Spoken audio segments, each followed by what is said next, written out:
Mille voix.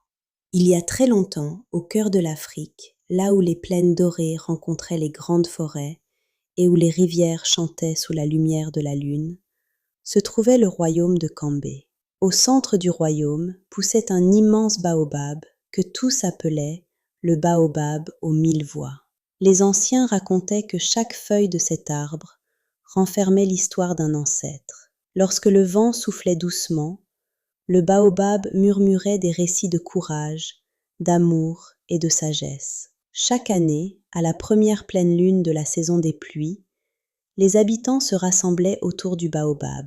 Les tambours résonnaient jusque dans les collines, les griots chantaient les exploits des héros d'autrefois, et les enfants écoutaient les yeux brillants. Mais un soir, le vent se tut. Les tambours perdirent leur écho.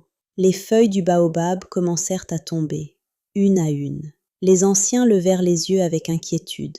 Les ancêtres essaient de nous avertir, murmura le plus vieux griot. Le lendemain, les villageois découvrirent que les oiseaux avaient quitté leur nid, les animaux fuyaient la forêt, et la rivière coulait lentement, comme si elle pleurait. Parmi les habitants vivait une jeune fille nommée Aminata. Courageuse, généreuse et toujours avide d'apprendre, elle aimait écouter les histoires des anciens.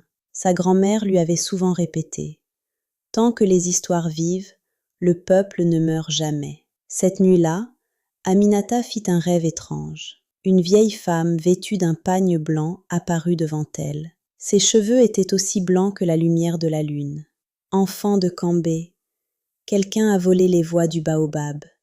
Si personne ne les retrouve avant la prochaine pleine lune, notre peuple oubliera ses ancêtres, ses traditions et même son propre nom. » À son réveil, Aminata entendit un faible murmure porté par le vent. « Viens jusqu'à la montagne des brumes.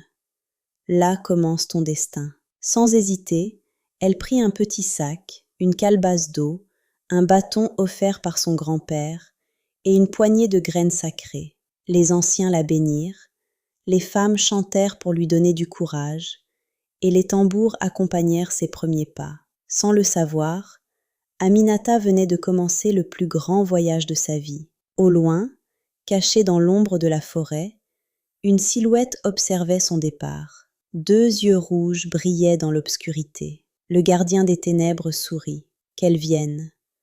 Personne ne peut vaincre les ombres qui dévorent les histoires.